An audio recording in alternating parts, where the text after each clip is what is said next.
Біз эфирімізді бастаймыз. Қош келдіңіздер. Қайырлы күн, эфирде Минбер ақпарат агенттігі. Біздің бүгінгі тақырыбымыз тұрғын үй кезегі бірыңғай базадағы түйткілдер деп аталады. Менің білуімше 2017 жылдан бері қарай әлеуметтің осал топтарына арналған тұрғын үй кезегінің республикалық бірыңғай базасы жасақталып жатыр екен. Даудың басы Дайрабайдың көк сиыры демекші, жақында осы базадан дау шықты.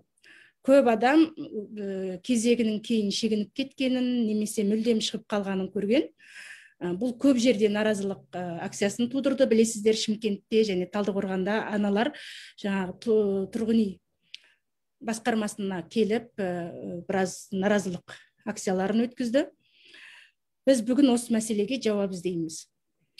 Бүгінгі біздің эфир қонақтары бұл индустрия және инфрақұрылым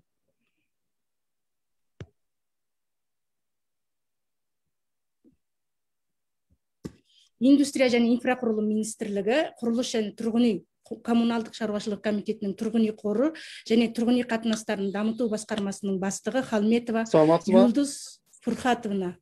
Саламатсыз? Мен сіздерге жақсы естіліп тұрмын ғой, иә? Сосын индустрия және инфрақұрылым министрлігі, құрылыс және тұрғын үй коммуналдық шаруашылық комитетінің тұрғын үй қоры және тұрғын үй қатынастарын дамыту басқармасының бас сарапшысы Балтин Данияр Нұрланұлы, Шымкент қаласы тұрғын үй басқармасының басшысының орынбасары Балықбаев Абылайқан Әлібекұлы, Ләззат Қожахметова, Талбесік көпбалалы аналар одағының төрайымы, Қымбат Бұлхайырова, Шаңырақ көпбалалы отбасыларды қолдау орталығының консультанты және осы сұраққа жауап іздеп жүрген көпбалалы аналар. Бір-екі ана қатысып отыр, өздерінің сұрақтарын тікелей сіздерге қойғысы келеді. Бірінші сұрақ жалпы тұрғын үй кезегінің бірыңғай базасы деген не? Осыны бізге көпшілікке түсіндіріп өтетін адам бар ма араларыңызда? Кімге сөз берсем болады екен?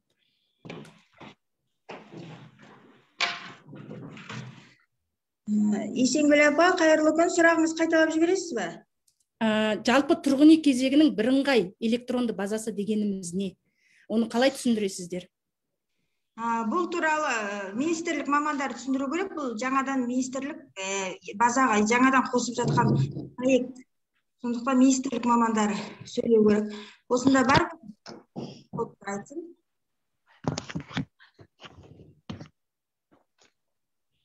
Қайырлы күн, кім осы жайында түсіндіріп өтеді екен? Ер адам. Қазір мен қарап жіберейін. Министрлік маманы Данияр және Юлдыз. Данияр, онда сізді тыңдап тұрмыз. Иә, саламатсыздар ма? Бізде Қазақстан Республика бойынша сервистік бағдарлама өнімі іске қосылды. Бұрын қолданыстағы болған ақпараттық жүйеден деректерді көшіру үшін 2019 жылғы желтоқсанда облыстардың Нұр Сұлтан, Алматы және Шымкент қалаларының әкімдіктері мемлекеттік тұрғын үй қорынан тұрғын үйге мұқтаж кезекте тұрғандар бойынша деректерді сыртқы тасымалдағыштармен беруді жүзеге асырды. Алайда көші-қон қорытындысы бойынша бірақтар облыстар соның кезекте тұрғандарына тізіміне толық көлемде бермені анықталды. Жақсы, түсінікті. Бізге кішкене түсініктірек тілмен кім түсіндіріп бере алады екен? Қымбат, сіз түсіндіріп бере аласыз ба осы мәселені?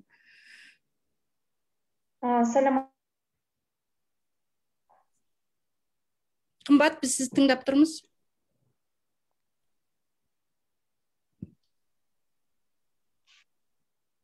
Қымбат?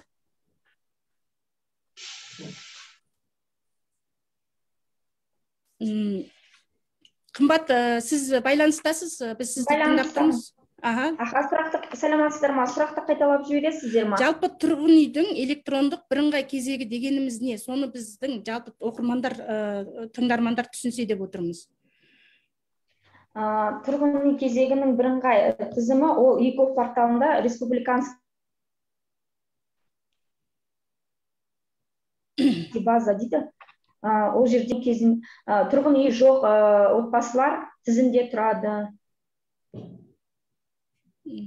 Жақсы. Мен онда Шымкенттен келген қонағымызға Абылайқан сізге сұрақ қойғым келеді. Бәлкім сіз жақсылап түсіндіріп берерсіз бізге. Қош келдіңіз. Бірыңғай бойынша бұл жаңағы айтып кеткенде электронды түрде жүргізілетін кезек. Бұл жалпақ тілмен айтқанда әрбір азамат өзінің кезегін тұру арқылы естіліп тұр ма мен? Сіз өте жақсы естіліп тұрсыз бізге.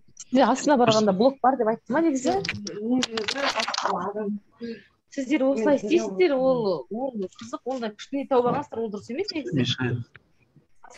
Кім сөйлеп тұр екен? Абылайқан, сізді тыңдап тұрмыз. Бірыңғай кезек жүйесі дегеніміз республикалық, ол жаңағы жалпақ тілмен айтқан кезде егов порталымен қазіргі таңда интеграция жасалынған. Әрбір қала, облыс аумағында өзінің кезегі бар. Әрбір азамат бұл ашықтықтың бағытында жасалынған, яғни әр азамат өзінің ЕЦП-сі арқылы өзінің қашан тұрғанын, қай кезекте бүгінгі тұрғанын күні түні тексере алады. Ол жерде одан басқа жаңа кім алдында, кім артында тұрғанын бәрі тексере алады. Сонда электрондық база, республикалық егов порталдар. Бұл қашаннан бері жасақталып жатыр? Бұл 2019 жылдан бастап бірыңғайға өттік. Жыл сайын бұл бізге не береді, қандай преимущество береді электрондық кезек. Бұл жыл сайын біздер қазіргі таңда барлық базалар автоматтандырылып жатыр. Мысалға кезекке тұру үшін адамның атында үй болмау керек. Жаңағы юстицияның базасы арқылы жаңағы атында үй тіркелетін болса, жыл сайынғы бізде түгендеу жұмыстарына өте көп көмек келеді. Түгендеу, егер кезекте тұрған азаматтың атында үй тіркелетін болса, ол бізде бірден базада көрінеді, ол кісілерді шығарамыз. Одан басқа жаңағы прописка барлығы бүгінгі таңда электронды түрде ғой.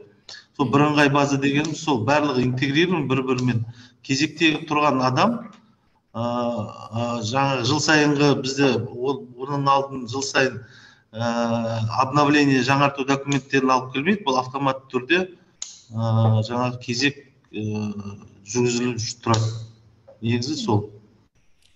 Жақсы, ендеше мен қымбатқа сұрақ қойғым келіп тұр. Жалпы Шаңырақ орталығының консультанты Қымбат Бұлқайырова өзі көп балалы ана және егов арқылы осы кезекке тұрған екен. Жалпы осы кезекке қалай тұруға болады? Қымбат, сіз айтып бересіз бе біздің оқырмандарға? Саламатсыз ба? Мен де көп балалы анамын, және біздің орталыққа өте көп аналар келіп тұрады. Олардың көбісі ең басты проблемалары мәселесі ол тұрғын үй жоқтығы. Кезекке тұру екі жолмен жүргізіледі. Халыққа қызмет көрсету орталығы арқылы, немесе қазір онлайн түрде егов порталы арқылы. Ол үшін қосымша ешқандай құжат керек емес. Егер де егов портал жаңағы базада отбасы туралы мәліметтер болса, ол жерге қосымша құжат тіркеп керек емес. Отбасы мүшелері жөнінде, мысалға көп балалы ана ретінде өте жеңіл тұруға болады кезекке. егов порталынан өтінім беріп, қаралым 15 күнде жауап келеді. Бұрын 30 күн болатын, қазір 15 күнге қысқартылды. То есть жауапты тез арада алуға мүмкіндігі бар. Қосымша құжат ол тек қана егер жаңағы отбасында аурудың ауыр түрлерімен учетта тұрса, сондай жағдайда, немесе 20 аптадан артық жүктілігі бар кезде, яғни иінді теру арқылы енгізіледі данныйлары. Түсінікті, иә. Рахмет сізге жауабыңызға. Енді менде мынандай бір сұрақ бар. Жалпы әлеуметтің осал топтары деген бұл 17-18 санат арқылы тұрып келген екен бұған дейін. Жақында осы санат 6 санатқа дейін қысқарыпты. Жалпы қандай санаттар біріктірілді? Маған осыны айтып бере алатын адам бар ма? Мен тағы да жаңағы министрліктің өкілдеріне жүгінгім келеді. Осы кісілер осы сұрақтарға жауап берсе. Қандай санаттар біріктіріліп жатыр? Осыдан бастап дауыс туындап жатыр ғой.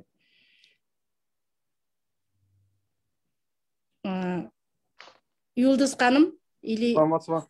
Да. Данияр, сіз... бізде автотізім бар. Оның ішінде жетім балалар, көп бала аналар, мемлекеттік және бюджет мекемелер.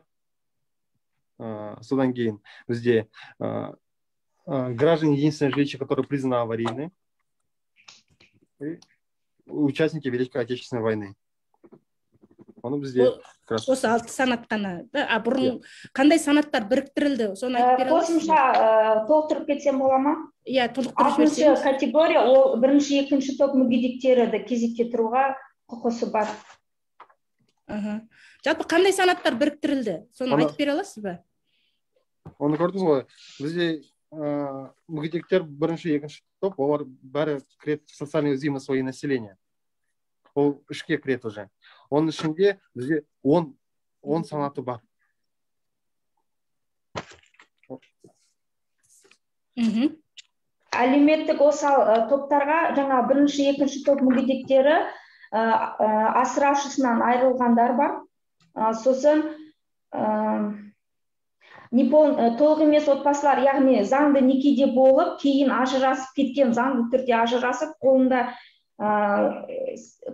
ажырасу туралы куәлігі бар отбасылар, неполные семьи деп айтады орысша.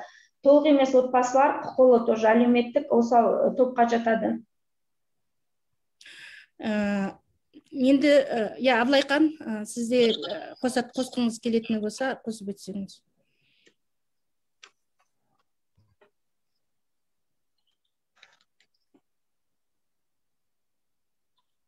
Абылайқан, сіз тыңдап отырмыз.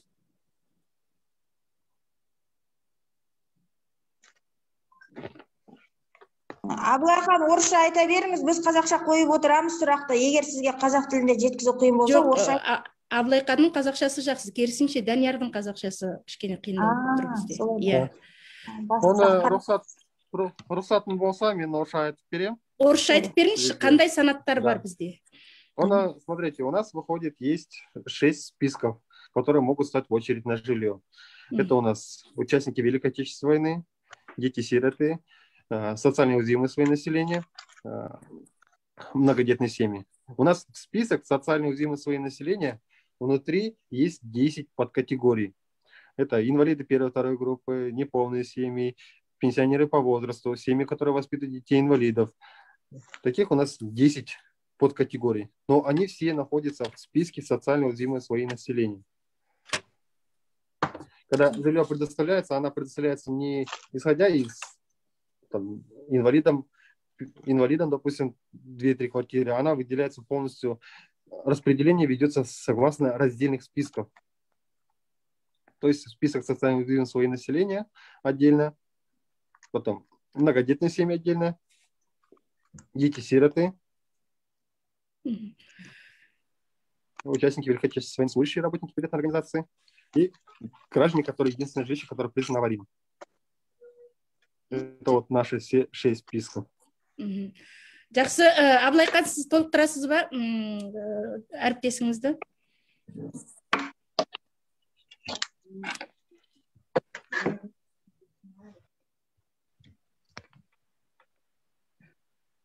Бізге сұрақ қойға бола ма? Сіз кімсіз бізде?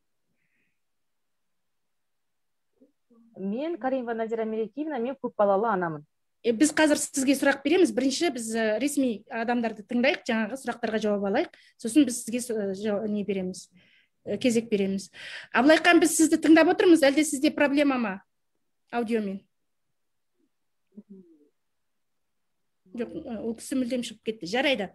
Мен Абылайқанға қоятын сұрақтарым бар, тағы да ол кісі қазір келер қайтадан. Ендеше Назерке, сіздің қандай сұрақтарыңыз бар?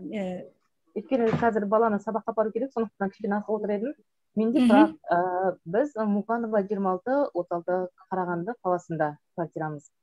Сонда прописанбыз. Мен 2014 жылы, мен 2 балам болған кезде госслужащий мектепте жұмыс істеп, как госслужащий неге тұрдым, очередьқа үйге. Сосын 2016-да, мен 2014-те, сосын 2016-да 2 бала тудында, 4 бала көп балалы болып, очеретімді ауыстыруға барған кезде маған Қарағанды қаласында акиматта специалисттер айтты. Қазір ол специалисттер өзі жоқ. просто олар айтты, сіз мен көпбалалы болып ауысайын деген кезде жоқ, сіз жалпы очередьта сол барлығы ондай очередь жоқ, бәрі жалпы кетеді солай очередь деді. Сөйтіп 2019 болды. Мен очередьтің 4469 болып тіркелген. Бәрі қағазы бар қолымда, талондары тіркелгендегі.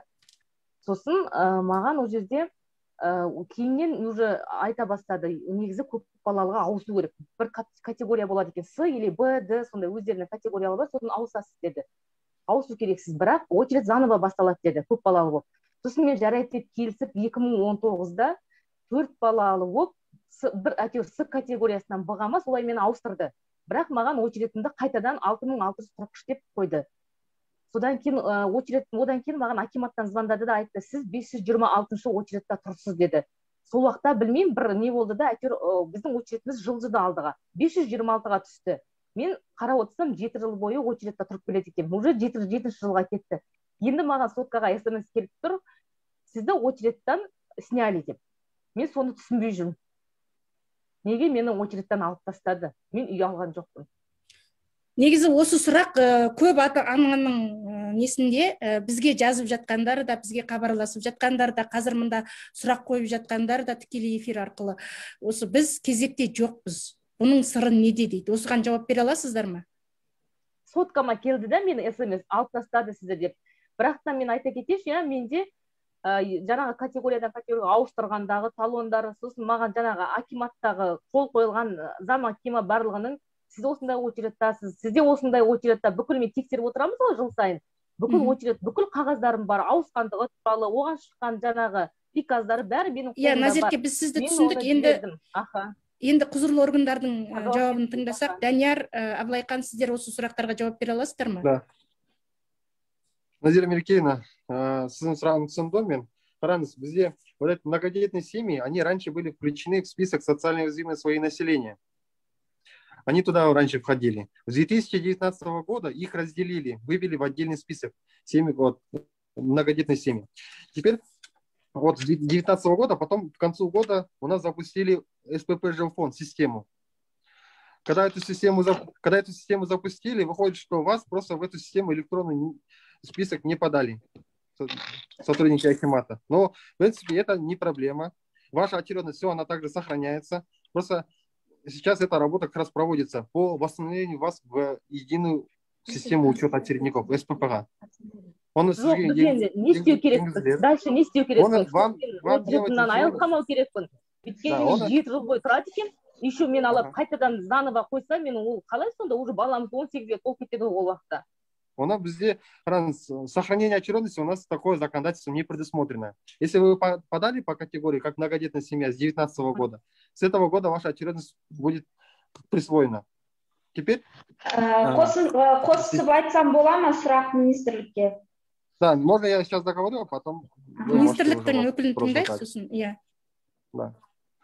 Получается, у нас законодательство вообще не предусмотрено сохранение очередности. Если вы подаете с 2019 года, как многодетная семья, с этого времени вам присваивается номер очередности. Все, что у вас до этого было, с 2019 года, то, что у вас сейчас нет в системе, к нам акимат Карагандинской области написал письмо, чтобы вас включили в систему. Это мы письмо получили по вам. Не только по вам, это по всему региону есть такая проблема. Когда в 2019 году была миграция очередников, у нас уже более 3000 человек акиматы не предоставили списки этих очередников, чтобы мы их включили в СПП-систему. Они постепенно, по мере того, как люди к ним обращаются, то, что их в системе нету, после этого они пишут к нам письмо, и мы потом в дальнейшем этих людей восстанавливаем в систему. Письмо мы получили от акимата Карагандинской области, от 3 районов. Это у нас Каркаралинский район, потом город Жезказган и еще 3-й район. Вот по 3 районам мы получили списки, по ним сейчас работа уже проводится. В ближайшее время уже по Карагандинской области на следующей неделе, в субботу, уже запланированы работы восстановительные. А вы не сделаете? Да, вам делать ничего не надо. Все, это всю работу... Бірақта сол қалады ма, или тағы жылжып кете ма? Қалады, да. 2019-да сіз тапсырдыңыз ғой құжаттарыңыз. Сол уақытта да, с этого времени вам обратно восстановит в СПП, да. 526 менің очередім 526. Да, оны уже сол очередінде қалғанын қалаймын. Өйткені Оны біз бүгін 2019-да 526 болып тұрдық очередте. Ал одан кейін үй берілген жоқ. Үй жылжыған да жоқ әлі 2 жыл. Неге 2 жыл бойы үй жылжымай жатыр енді? И то еще очередьтен алып тастады. Мен вообще түсінбеймін. Мен сол очередте қалғанын қалаймын. Ну, очередь, то, что мен сізге айтып жатырмын ғой, что есть просто люди, которые не вошли в эту СПП-систему. Для этого те, которые не вошли, акиматы провели ревизию, выявили таких людей и к нам написали письмо, чтобы мы восстановили. Оны біз қазір жұмысын істеп жатырмыз. Оны уже келесі аптада. Жақсы, қымбат, сіз сұрағыңызды қойсаңыз. Бұл ананы біз жаңағыдай біздің орталыққа хабарласып, консультация алған болатын. Бақытты отбасы бағдарламасы бойынша, Назира ханым, қазір республиканский базада жоқ аналар бақытты отбасына қатыса алмайды. Сол жөнінде не айтасыз? Мысалға, қазір 26 мамырға дейін өтінімдер қабылданып жатыр. Содан кейін, мысалға, ол уақытқа дейін бұл кісінің кезегі, жаңағы сіз айтқан СПП жилфондта болмаса, бұл кісі бақытты отбасы бағдарламасымен үй ала алмайды.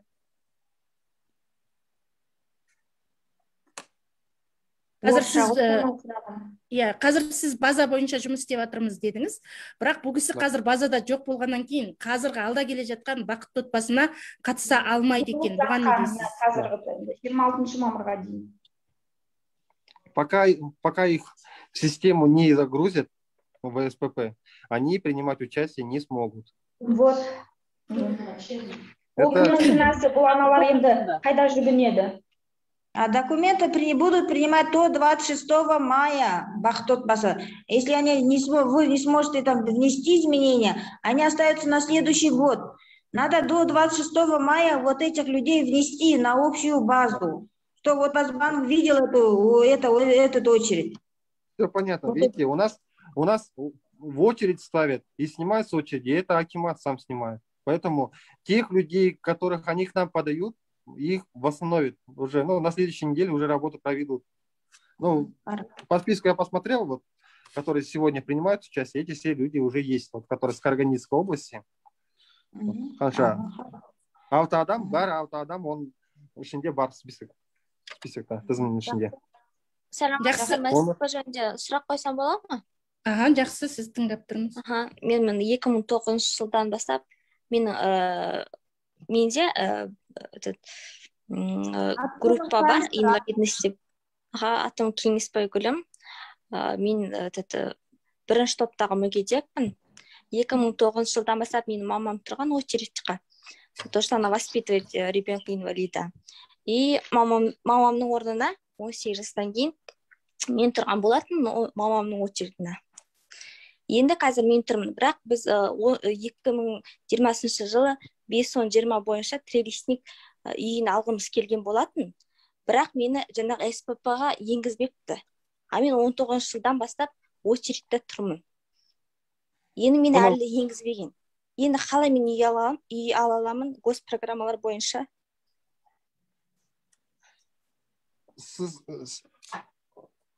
Қандай сізде облыс? Қарағанды қаласы. Қарағанды облысы, Қарағанды қаласы. Аты жөнін айтып жібересіз ба? Кеңесбай Гүлім Ерболқызы. Кеңесбай Гүлім Ерболқызы. Мен түсіндім, оны хат бізде Қарағанды облысынан келді ғой хаттарыңыз, чтобы восстановили этих людей в сервис, в СПП жилфонд. Я вас проверю, посмотрю, если вы в этом списке, потому что в субботу мы уже запланировали работы. Это уже на следующую субботу, это сейчас я вам скажу, до 17 числа с Караганинской области, кто обратился, мы их всех восстановим до 17 мая. Надо будет сначала посмотреть. Да. Оны ең бірінші көру керек. Бар ма сіз тізімде? Мен екі рет заявление жазғам, что мені енгізсін деп, бірақ ешқандай әлі не жоқ. Барлығы Астана арқылы деп айтты да. Бірақ уже неше жыл өтіп кетті, уже 2 жыл почти очередьте тұрмын. Сонда да әлі енгізбеген мені.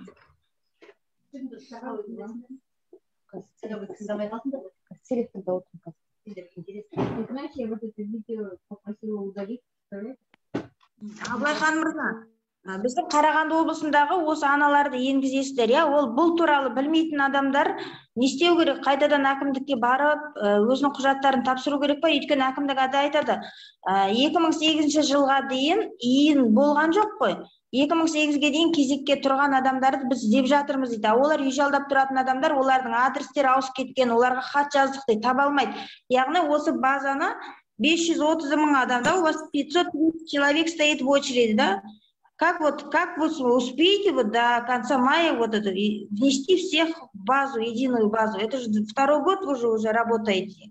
Это все зависит от того, когда напишет акимат письмо к нам сюда в комитет, в министерство. Это все от этого зависит. Если они к нам обратились только недавно, поэтому мы только с этого времени начинаем работать. Они к нам сами обратились только в начале мая. Может, от министерства надо информацию, да, публиковать всем, что все очередники проверили по ЕГОВ, потому что ЕГОВ некоторые не знают, у некоторых нет ЭЦП, нет доступа, они не знают, что их убрали с базы. Надо от имени министерства информацию распространить, чтобы все проверили по ЕГОВ. Если нет, надо подойти к акимату и пересдать документы. Может, такая информация нужна всем? Ну, предложение хорошее. Да, давайте мы этот вариант рассмотрим. Просто всю эту работу, на наш сайт же люди не заходят, они не видят такую информацию. Это вся информация по очередникам, она размещается на сайтах акиматов. Поэтому мы эту всю работу, чтобы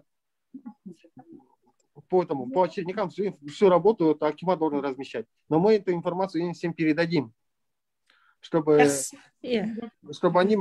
люди могли, чтобы прошли все, проверили свою очередность. Мен тағы да осы мәселеге байланысты Шымкенттің өкілі Абылайхан мырзаны тыңдағым келіп отыр. Өйткені жақында Шымкентте, Талдықорғанда аналар әкімшілікке келіп наразылық танытты. Осы қалалардағы наразылық акциялары біраз ұзақ, көп жерлерде жарияланды. Енді біз Абылайхан мырзаға сөз берсек, жалпы Шымкентте жағдай қалай? Қанша адам кезекте тұр, және ол адамдар кезектен шығып қалды ма? Сосын жалпы соңғы кезде неге үй берілмей жатыр Шымкентте? Осы мәселелерді сіз айтып өтсеңіз. Жақсы. Бүгінгі таңда Шымкент қаласы бойынша 44 460 адам кезегімізде тұр. Оның 15 098 әлеуметтік әлсіз топ, көп балалы отбасы 7830 адам бүгінгі таңда. Жақында наразылық акциясына шыққан, жаңағы акиматтың алдында шыққан әйелдер болды, бір топ әйелдер. Ол әйелдердің әрбір бойынша біздер мәлімет жинадық, ол кісілермен сөйлестік, бақ өкілдері де болды, бақ өкілдеріне көрсеттік барлығын. Ол кісілердің кезегі келмеген, барлығы очередьте тұр, көбісі көп балалы отбасы, ішіне бір-екеуі жаңағы бір жетім, біреуі жаңағы толық емес отбасы, әлеуметтік әлсіз топ. Ол кісілердің кезегі келмеген. Беріліп жатқан үйлер бойынша 2020 жылы біздер 692 пәтер бердік, оның 450 көп балалы отбасы. 2021 жылы бірінші жартыжылдықта 976 пәтер жоспарлап қойғанбыз, оның 300 жастар бердік оны толығымен. 676 пәтер кезекте тұрған азаматтарға қарастырылған, оның 378-і көп балалы. Күні кеше бізде тұрғын үй комиссиясының отырысы болды. 190 адам осы списоктың ішінде, көп балалы 190 ана пәтерлі болды. Әлеуметтік әлсіз топ бойынша 238 пәтер бізде жоспарланған. Оның 1 апрельде отырыста біз 45 үй бердік, кешегі отырыста 80-де үй бердік, қазір жинақтап жатырмыз да. Жақсы, түсінікті. Сіздерде жалпы осы бірыңғай базамен қандай проблема бар? Бірыңғай базамен. Өйткені менің білуімше, тұрғын үйді бұл облыстық әкімшіліктер береді, бірақ бірыңғай база республикалық болып отыр. Сонда қалай сіздер айқындайсыздар адамның үй кезегінің келіп тұрғандығын? Ол барлығы бізде көрініп тұр ғой. Біздер жаңағы СПП жилфонд бізде доступымыз бар. Кезеге келген адам бізде шығып тұрады. Барлық 44 адамның бізде данныйлары бар. Осы не бойынша база бойынша бізде айтарлықтай бір проблемалар жоқ. Егер де андай кейде болады, анау түгендеу жұмыстарының кезінде атында үй шығады да, қызыл болып жанады. Ол үйі бар адамдар, ол мұқтаж емес. Сол кісілерді база автомат түрде біздер шығарып жібереміз. Одан кейін ол кісілер бізге жаңағы келіп документтерін көрсетіп, егер ол жерде тек қана доля болса, біз жаңағы КДС-ке хатпен шығып тура осылай.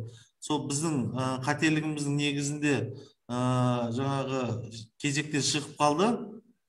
Соны қайттан өзінің очеретіне қойып беріңіз деп біздер өтініш жазамыз. Ол өтініштер қанағаттандырылады. Оның барлығы комиссионда қарап отырып тексеріледі. Қалған түрлі себептермен кезектен шығып қалу мүмкіндіктері ол заңда көзделген. Мысалы, Шымкент қаласында тұру үшін бізде 3 жыл прописка болу керек. Егер прописка болмаса, егер басқа қалаға немесе Түркістан облысының бізде көбінесе сол момент болады. Түркістан облысы Сайрамға мысалы емделуге барып тіркеледі пропискасы.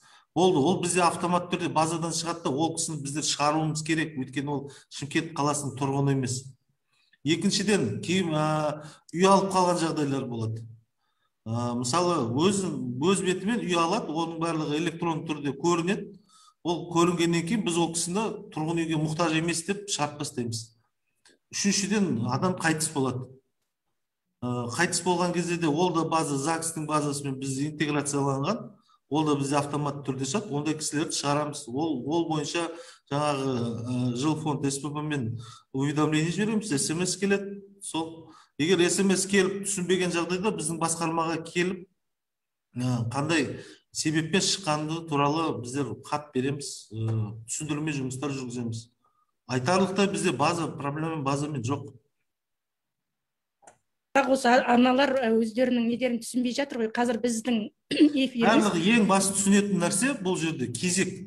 Мысалға, кешегі жиналған әйелдердің кезегі. Олардың сұранысы бір уақытша баспана бер дейді бізге. Бізде уақытша баспана деген заңда ұғым жоқ. Тек қана кезек ретімен. Мысалға, ішінде біреу айтатын болса, 1630 болып тұр ма? Ол кісі үй сұрап жатыр қазір. Болмаса маған временный берді. Егер де әкімдікте временный уақытша баспана беретін мүмкіндік болса, біз ол кісілердің барлығын сұраған адамға үй беретін мүмкіндік болса, біз оны беріп олардың барлығын кезекті ұстаудың қаншалық қажеттілігі бар. Содан кейін 1630 сол кісі болса, 1629 алдында адам бар. Олардың құқығын біздер қалай шектей аламыз? Олар да өз кезегімен тұр. Ең басты жаңағы преимущество, электронный очерктің преимуществосы ол күні түні адам көре алады. Ашықтық дейсіз ғой? Ашық, ешкім оны не қыламайды. Ол деген КДС министерствода, Астанада бұның барлығы біздер жергілікті атқарушы органдар ол жерге ешқандай өзгеріс енгізе алмаймыз. Көріп тұрсыз, Қарағандыны айтып жатыр. Акимат егер ол кісінің жағдайын біліп тұрып өзі енгізе алса, енгізетін. Ол арнайы хатпен центрға шығып, центр ғана ол енгізуді, оның барлығы сараланады, дәлелдейтін құжаттар қойылады әрбір азамат бойынша. Неге шығып кетті, неге қою керек ол кісіні, неге наоборот қоймау керек, алып тастау керек дегендей. Бізде ондай құқық жоқ. Біз тек қана наблюдатели. Бізге өтінім келіп түседі, біздер автопроверка жасаймыз, үйін тексереміз, пропискасын тексереміз, категория санатқа жататындығын тексереміз, болды. Осы үш неге сәйкес келсе, біз очередке қоямыз. Жақсы, рахмет сізге. Біздің эфиріміз Фейсбукте тікелей эфир жүргізіліп жатқанын ескерткен болатынбыз. Қазір бізге көптеген сұрақтар келіп түсті. Осы сұрақтарды оқуға мен Назымға сөз берем. Назым, қандай сұрақтар келіп түсіп жатыр және қандай кімге келіп жатыр? Назым, сөз өзіңізде. Қайырлы күн, сәлеметсіздер ме? Сұрақтардың көбісі бағанағыдай кезектен шығып қалғандағы қалуына байланысты. Одан кейін СПП-ның расшифровкасы қандай деген сұрақ келді. Ол қалай расшифровация етіледі деген. Сосын базада көрінбей тұрмыз дейді. Кезекте тұрмыз, бірақ базада көрінбейміз дейді. Сосын кезектің алынып тасталғаны бір проблема, ең көп проблема алда тұрған кезегі кері жылжып кеткен ата-аналардың. Бағанағы Назерке ханым сияқты кері жылжып кеткен жандардың сұрағы өте көп. Неге кері жылжып кетті? мысалы наурыз айында, осы 21 жылдың наурыз айында 15-ші кезекте тұрған Назгүл есімді ата ана, көпбалалы ана ретінде, толық емес отбасы ретінде тіркелген, бірақ ол сәуір айында 187-ші орынға жылжып кеткен. Әне міне үй алам деп отқан адам кезегі кері жылжып кеткеніне уайымдайды. Бұл қалай реттелетінін көп адам соны түсінбей тұр. Жақсы, тағы бір сұрақ бар екен. Мен көпбалалы анамын дейді, кезекте тұрғаныма 2 жыл болды.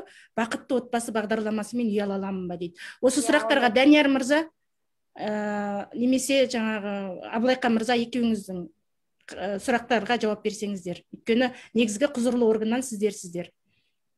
Тағы бір сұрақ мына жерде бар. Басқа қалада, бағана Абылайхан мырза жауап беріп кеткендей, егер басқа қалада пропискада тұрсам, бірақ менде республика бойынша ешқандай үй болмаса, қалай кезекке тұрамын дейді?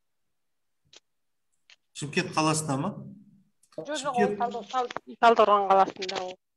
Мен Шымкент қаласы бойынша айтып кеттім. Шымкент, Алматы, Нұр-Сұлтан қалаларына бір талап, ол 3 жыл прописка жаңа тұрғылықты екен, біздің қаламыздың тұрғыны екен дәлелдеу керек. 3 жыл прописка, 5 жыл атында үй болмау керек, ол барлығына бірдей, ол жаңа тұрғын үй мұқтаждығын дәлелдейтін. Содан кейін жаңа аталған санаттардың біріне не қылу керек. Содан кейін бізде де көп өтініштер келеді, артқа жылжып кетті, очерктім. Ол техникалық мүмкін емес. Біздің позициямыз сондай, өйткені жаңағы айтып кеттім, оның барлығы егов порталымен интеграцияланған, оған ешқандай өзгеріс енгізе алмайды, негізсіз. Егер де ондай өтініштер болса, біздің басқармаға өтініштер келіп түседі, біздер тұрған жылынан бастап, тұрған күннен бастап, мысалы 15.000 болып тұрды ма, әр жылдың басына, 2015-те тұрса, 16 жылдың 17, 18, 19, 20, 21 бүгінгі күнге дейін жылжу ретімен көрсетеміз, сондай справка береміз. Ол әрбір азаматты тексеру керек та, ол біздерде алдында қағаз жүзінде болған журнал очередностьларымыз бар, оның бәрін архивтен көтереміз. Одан кейінгі жылжу ретін жаңа база арқылы көре аламыз. Бақытты отбасы бойынша көпбалалы отбасы негізі 3 санат қатыса алады. Кезекте тұрған көпбалалы мүгедек бала асыраушы отбасы және толық емес отбасылар. Бұл жерде ең басты шарт сол кезекте тұру, шарт жаңағы осы санаттардың біріне тиесілі болу. Ол адамның несі, пенсионный жүріп тұру керек па, жаңа зейнетақы қорында ақша? Бұл осы программа болғанмен, бұл кредит. Кредитке ұлттық банктың өзінің талаптары бар. Төлем қабілетін растау қажет. Ол обязательно. Бірақ бұл жерде жеңілдету ретінде қасына 2 гарант адам тауып, солай алып кетіп жатыр көбісі. Одан қалды біздер Шымкент қаласы барлық өңірлерде бар деп ойлаймын. Біздер осы бағдарламаға қатысуға ынталандыру үшін, кезектегі адамдарды санын азайту үшін біздер тұрғын үй сертификатын қарастырып қойғанбыз. Бақытты отбасы бойынша, одан қалды жаңа шаңырақ бағдарламасы тұрғын үй 1 миллион теңге бастапқы жарнасына 10%-дан аспаса, сол 10% бастапқы жарнасын төлеп береміз. Сондай бағдарлама. Бірақ енді бұны түсіну керек. Бұл кредит қандай жеңілдетілген болғанымен, бұл кредиттің өзінің талаптары бар. Ең басты талап жаңа төлем қабілетін растау. Қанша жыл жұмыс істеу керек төлем қабілетін растау үшін? Менің білуімше 6 ай, соңғы 6 ай доходты тексереді ғой. Кәдімгі банктың өзі, любой банкке барған кезде адам банктың талаптарын орындайды ғой. Ол кісілерден одобрение алып келген күнде бізге басқармаға келіп, жаңа бастапқы жарнасына қиындық туындап отса, біздер бастапқы жарнасына көмектесе аламыз. Оған ақша қарастырылған. Рахмет. Данияр мырза, сізді тыңдасақ, жаңағы сұрақтарға жауап берсеңіз, бізде бірнеше сұрақтар болды, егер есіңізде болса. Он, в принципе, бар сұрақтар, которые были озвучены, в принципе, что Абылайхан уже ответил. Насчет того, что вопрос был касательно того, что в базе нету. Вот ранее мною было уже озвучено. Насчет бақытты отбасы? Бақытты отбасы. Да, по бақытты отбасы принять участие могут, если 2 года в очереди стоит. Но для этого есть только 3 категории, которые могут участвовать в этой программе. Это у нас многодетные семьи, неполные семьи и семьи, воспитывающие детей-инвалидов. 3 категории определены. По доходам там, да, есть такое, что доходы должны быть за последние 6 месяцев от трудовой либо предпринимательской деятельности.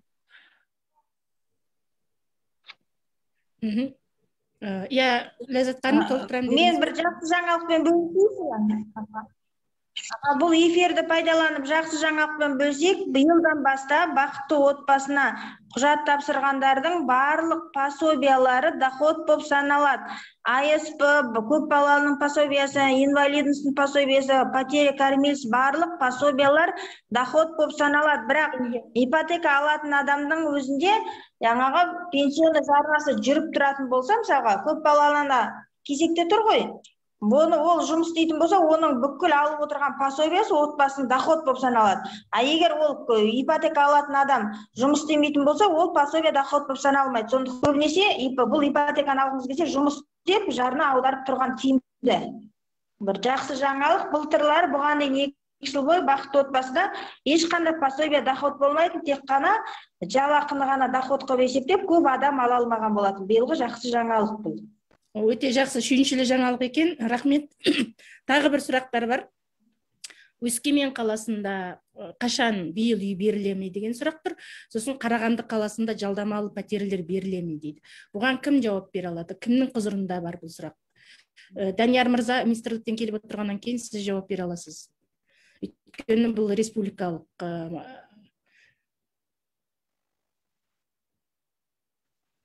Данияр мырза, осындасыз ба? Арендное жилье когда будет выдаваться в Өскемене и в Караганде? Арендное жилье. Аренда жилья, смотрите, у нас выходит, что жилье у нас распределяется сами акиматы. Поэтому здесь от того, что очередь почему не двигается, мы здесь прокомментировать не сможем. Это надо будет непосредственно у акимата, который распределяет это жилье, потому что это в их компетенции. Выходит все. Это уже вопрос непосредственно. А вы не следите, мониторинг не делаете? Например, в прошлом году в Караганде арендное жилье не было, не выдавали. А у вас такого мониторинга нету? По Караганде в городе, а по области была, именно в Караганде не было арендное жилье. Ни одного не дали. Все понятно. Но смотрите, здесь же тоже зависит от того, что деньги выделили, дом сразу же. Если деньги выделяют, дом сразу же не появится. Тоже надо понимать, что нужно время для строительства этого дома. Выделили деньги, это там одна процедура. Потом в дальнейшем идет строительство. Это строительство минимум 3 года только занимает. Поэтому те деньги, которые были заложены, эти объекты еще просто не завершились, не сдали их в эксплуатацию.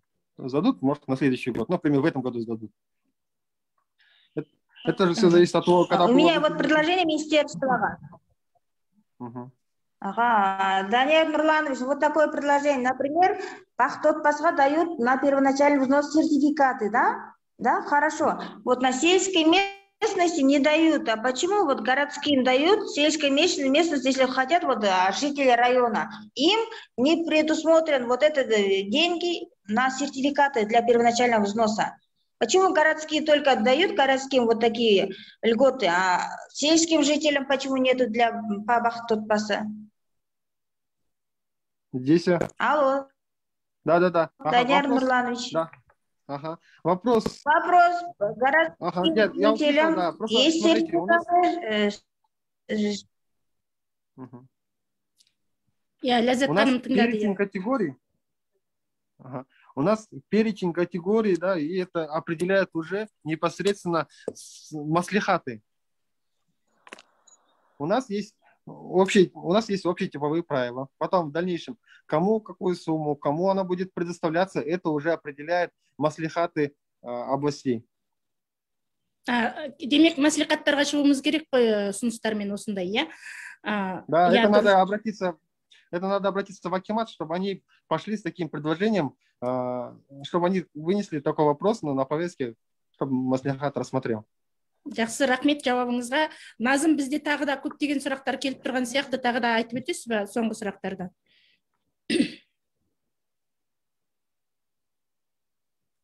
Назым.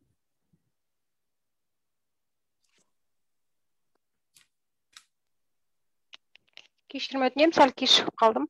Соңға барып кезекке тұрғандар базада сақтала ма деген бір сұрақ болыпты. Біз бағана оны көрмей кетіптік. Бұдан бірнеше жыл бұрын соңынан берілген ғой анықтама, үй кезегіне тұрдыңыз деген. Солар базада сақтала ма дейді. Жауап берсе болады.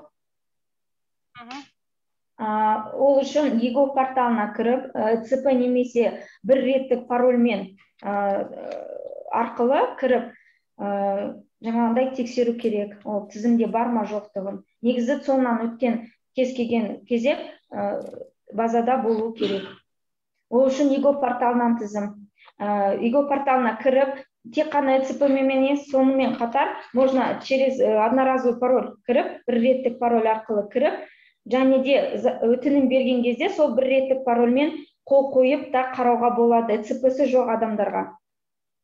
ЦП алуға мүмкіндігі жоқтарға және де ұялы телефон арқылы да қарап көруге болады. Назым. Рахмет. Тағы бір сұрақ келіп тұр екен. Гүлден Бекбосынова. Данияр мырза, тізімнің жаңарғанын және сол тізімде қалғанымызды өзіміз сайттан көре аламыз ба дейді. Тағы бір өтініші бар екен. Аналарда ешқандай күмән болмау үшін кезектің жылжығанын емін-еркін көре алатын сайт болса дейді. Бұл Данияр мырзаға қойылған сұрақ екен. Тағы бір оқи ба, Данияр мырза? Жоқ, оны керек жоқ. Оны сайта, в принципе, оны бізде ЕГОВта бар ғой. Это общедоступный сайт, откуда можно смотреть. Тем более он сразу напрямую интегрирован с системой.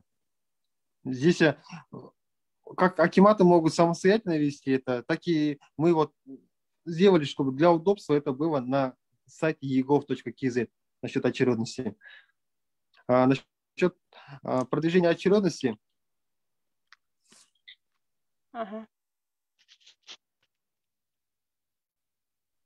Даусыңыз өшіп қалды, Данияр мырза, қосып қойсаңыз. Оқып отыр ау деймін, бір жерден. Бір нәрсе оқып отырған сияқты. Данияр мырза, біз сізді тыңдаймыз. Да.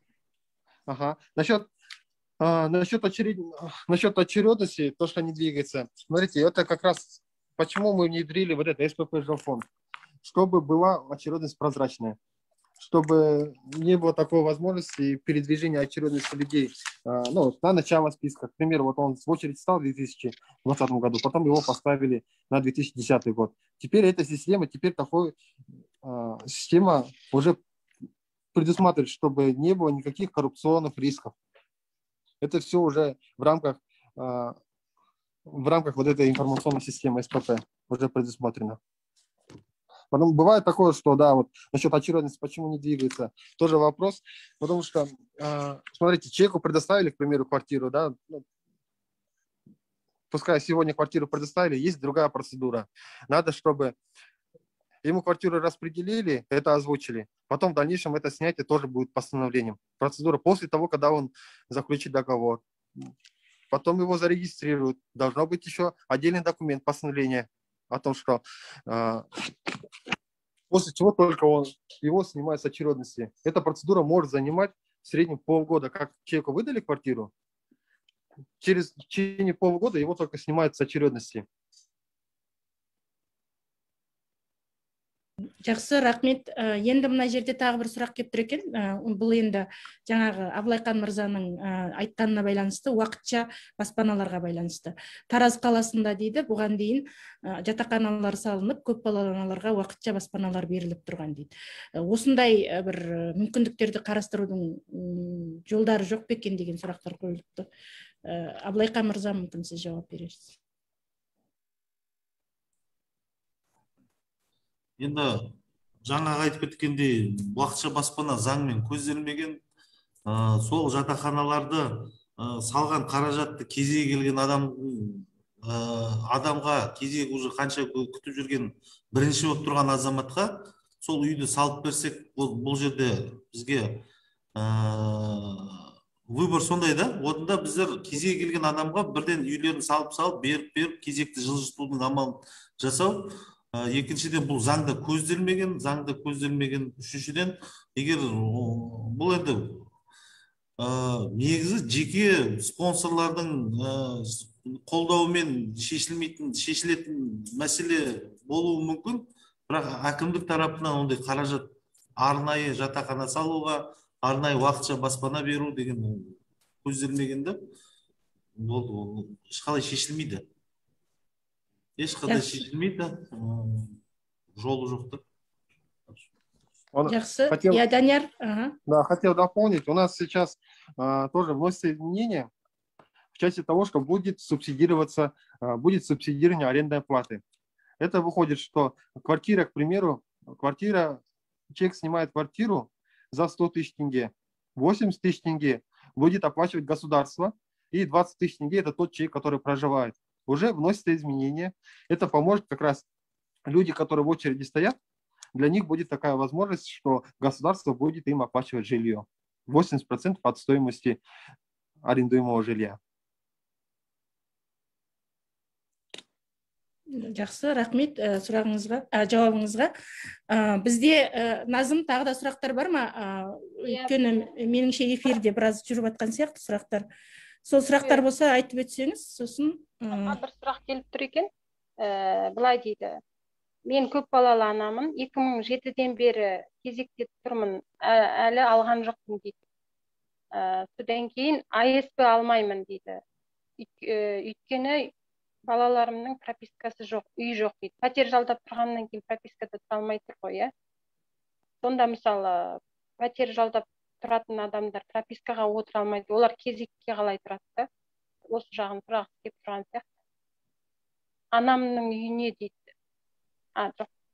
Ары қарай керек. Оны АСП бойынша біз айналыспаймыз осы сұрағымен. Это уже Министерство труда. Вопрос касательно прописки, то чтобы состоять в очереди на жилье, должна быть постоянная прописка.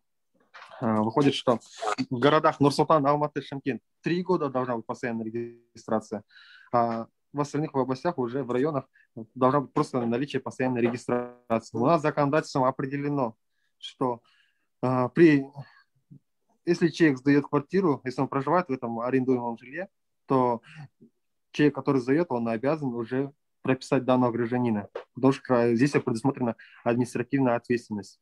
Кроме того, у нас Министерство внутренних дел тоже предлагало такой, депутаты Мажилиса предлагали один из предложений, чтобы людей, у которых нет собственного жилья, чтобы их прописывали в ЦОНах, в центрах обслуживания населения.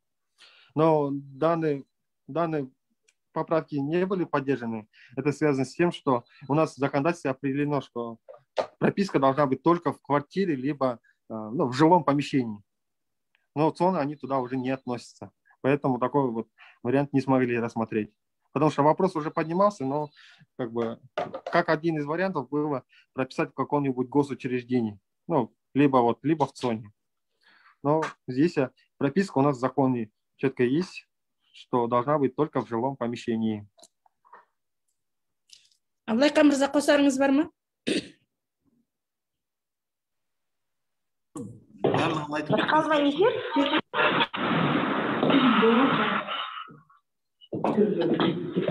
Абылайқа мырза, сіз тыңдап тұрмыз. Тұрғылықты жер бойынша енді ол барлық адам бір жерге барып шоғырланып кетпесі деп 3 республикалық маңызы бар қалаларда 3 жылдық ограничение қойған. Барлығы келіп осы 3 қалаға барып тіркеліп алмасын деп, яғни только тұрғылықты жаңағы біздің өзіміздің тұрғындарымыз, қаламыздың тұрғындары кезекте тұру мақсатында. Прописка мәселесі енді басқа облыстарда мен білем, жаңағы тек қана наличие прописки, уақытына қарамайды, қашан тіркелді, не қылды, заң талабын жаңағы кім Данияр мырза айтып кетті, қосарым жоқ басқа. Жақсы, рахмет. Мен жалпы тікелей сұрағым, бұл енді көп ата-аналардың қойып жатқан сұрағы, көбі 10 жылдан астам уақыт тіркеуде, кезекте тұрып келе жатыр екен. 2007-ден бастап тұрмыз, 2008-ден бастап тұрмыз дейді. Менің қояйын деген сұрағым, жалпы кезек қаншалықты тез жылжиды? Қанша уақытта үй алады кезекке тұрған адамдар? Это все зависит от того, когда будут построено будет жилье. Поэтому принимается, для того, чтобы разгрузить очередность, разработаны такие вот механизмы в рамках государственной программы Норвежи. Это вот бахто, баса, шанра. Это делается для того, чтобы как раз люди не могли воспользоваться дополнительными инструментами. Получить жилье в собственность под ипотеку, под низкий процент.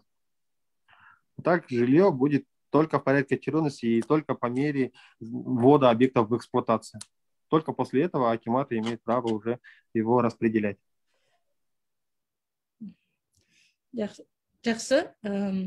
Абылайқан, сіздің қосарыңыз бар ма бұған? Қосарым бар, ол да бізде үлкен проблема, барлық жерде де ойлаймын. Бізде қазір әлеуметтік осал топ бойынша 2012 жылы мамыр айында тұрған азаматтар дейін қамтып жатырмыз. Көп балалы аналар 2015 жылы тұрған аналарды қамтып жатырмыз.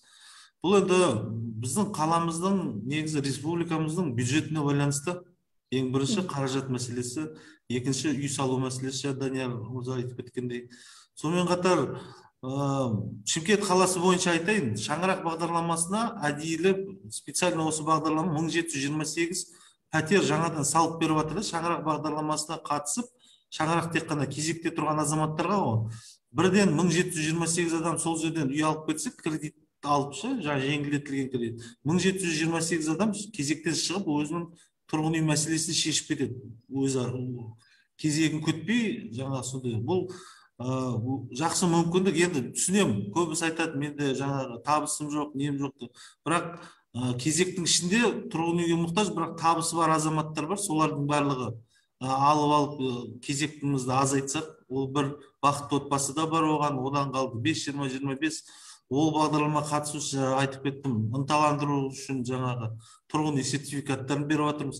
Барынша осы кезектегі азаматтарды азайтудың амалын жасап жатырмыз.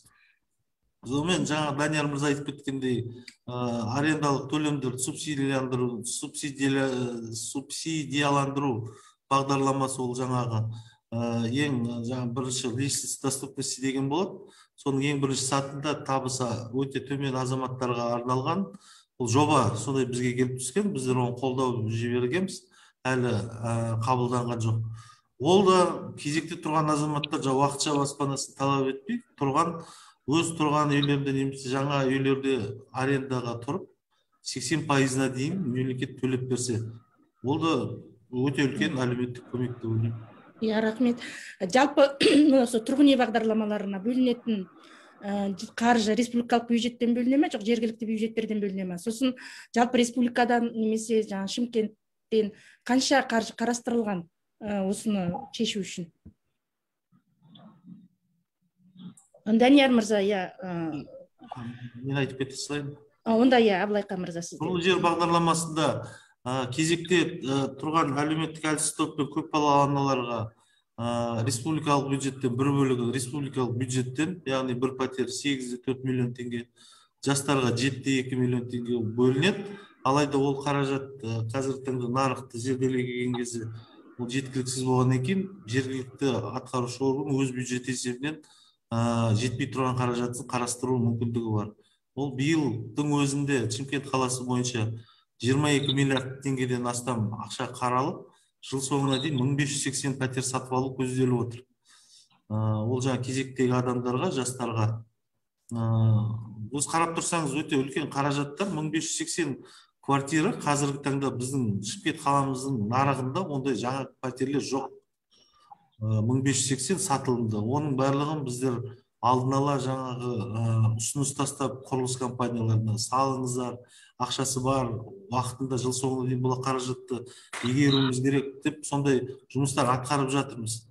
Құдай қаласа, егер барлығы оң болып жатса, жыл соңына дейін осы 1580 квартираны алып, жаңа кезекте тұрған адамдарға үйлестіретін боламыз. Бұдан қалды жыл басынан уже бізге 976 пәтер беріп жатыр. Ол да үлкен, бұл целый микрорайон 976 деп былай сравнительно кезекте тұрған адамдарға қарасаңыз бір аз цифра сияқты да. Бірақ бір пәтердің бағасының құнын, салу құнын өзіміз былай бытовой орын білеміз ғой, қанша тұрады.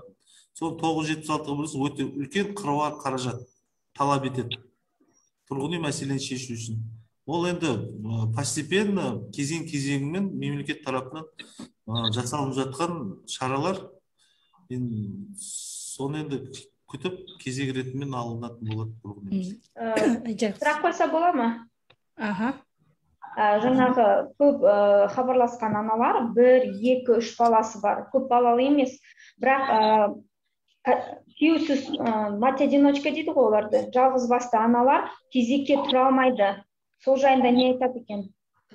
Өйткені тек қана толық емес отбасы заңды түрде некеде болып, заңды түрде ажырасқандар ғана тұра алады да кезекке. Ал мысалға заңды некеде болмай кейін жолдастары тастап кеткен әйелдер қаншама, олар кезекке тұру мүмкіндігі бар ма? Болашақта қарастырыла ма? Енді біздер жергілікті атқарушы орган заңда не көзделген, біз соны орындаймыз да. Ол больше к центру вопрос. Заңға енгізу бойынша ол кісінің документтерін қарау керек. Әкесі, мүмкін әкесі бар, ол да бірге жаңағы свидетельство о рождении да көрсетілген шығар. Көп ол сұрақты каждый случай надо рассматривать отдельно. Жоқ, министрліктен осы сұраққа жауап берсе.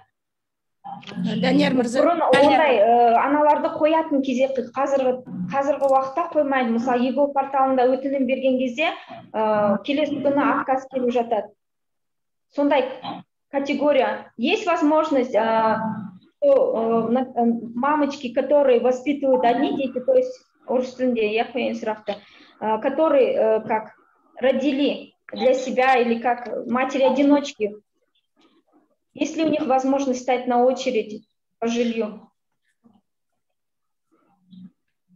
Потому что только в определенном разрешении, неполным мать-одиночкам не дают ЕГО под этот портал. Невозможно стать в очередь. Вот разведенным можно, а мать-одиночкам нет, сейчас не принимают ЕГО. А почему? Смотрите, у нас есть категория неполная семья. Это когда один из родителей воспитывает детей либо ребенка. Когда один воспитывает. Соответственно, у него не должно быть там, как бы, некоторые говорят, у нас брак есть, но мы вместе не живем. Так не пойдет. Должна только быть официально. Нет, те, которые в браке не состоят, то есть не живут вместе, да, родители детей, у них есть возможность стать на учет по жилью, на очередь? Они могут стать в очередь на жилье, но с условием, что у них, допустим, вот как говорили, да? Абаев тоже уже...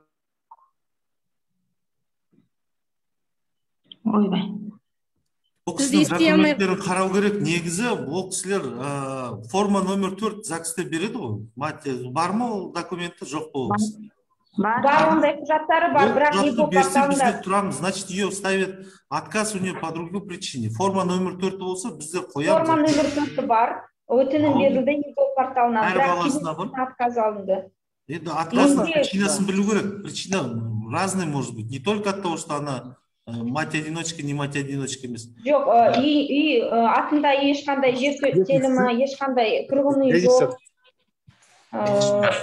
Екі баласының бағы оның атында да. Біздің Шымкентте болса қарап берейін мен. Жоқ, қарағам.